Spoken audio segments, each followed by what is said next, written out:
What is going on, everybody? James Blue Tech Community here. Now, if you have a PlayStation 5 and are wondering how can you actually upgrade the storage capacity in your PS5, stick with me here and I will show you how you can put an M.2 SSD into your PS5.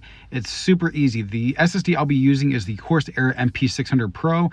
It is actually pretty inexpensive. I will leave a link down in the description below if you guys want to pick this one up. But it also comes with a heatsink as well attached, which will help actually with any kind of heating issues that your SSD might have. So first thing you want to do is actually take off the side panels here. With a little bit of pressure, you're going to actually pull up on the side panel and while also simultaneously pushing down. It can be a little hard when you're taking them off for the first time.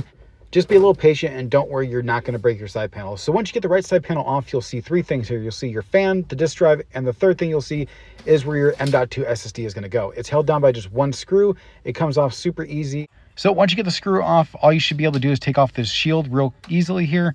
And now I know some people out there are saying you don't really need the shield on when you have an SSD in your PS5.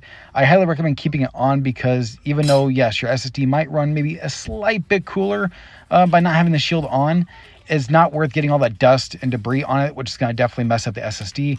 Plus also with that heatsink is already going to make your SSD run cooler. So definitely leave that shield on with your SSD inside.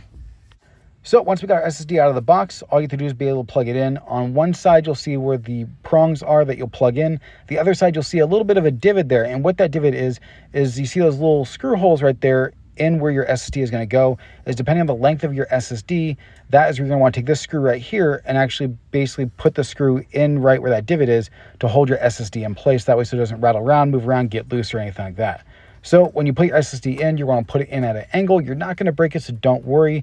So once you realize it's clicked in, all you do is just kind of push it down and then put that screw in place. Now, one thing I did forget to mention is in addition to the screw, you'll see a little ring as well. That ring is going to go underneath the back end of the SSD to make sure that the SSD doesn't move up and down. So once you got that all put together, you'll want to put the shield back on and then reverse the whole process. So once you get the shield on, put the side panel back on. Then after that, we get to start the next process, which will be plugging in your system and then turning it on. Once it's turned on, you'll end up seeing this screen here, which will ask you if you want to format the new SSD. So once you decide to format your SSD, it will honestly be a really quick process. It doesn't really take that much time at all to format it at all since there's really nothing on it. Once it does that, it will let you know the read speeds. In this case, it is 6,539 megabytes per second. And honestly, that is pretty much it. So once you do all that, it will take you to the next screen here that will let you know if you want to change where the games are installed, to go to settings, storage, and install location, and if you want to safely remove the SSD, to make sure you turn off the system first. Once it's all done, all you have to do is go to settings, then just below console storage, go to the M.2 SSD storage, and right there it will show you your brand new SSD. So hopefully this is helpful for you. If it helped you out, let me know down in the comment section below.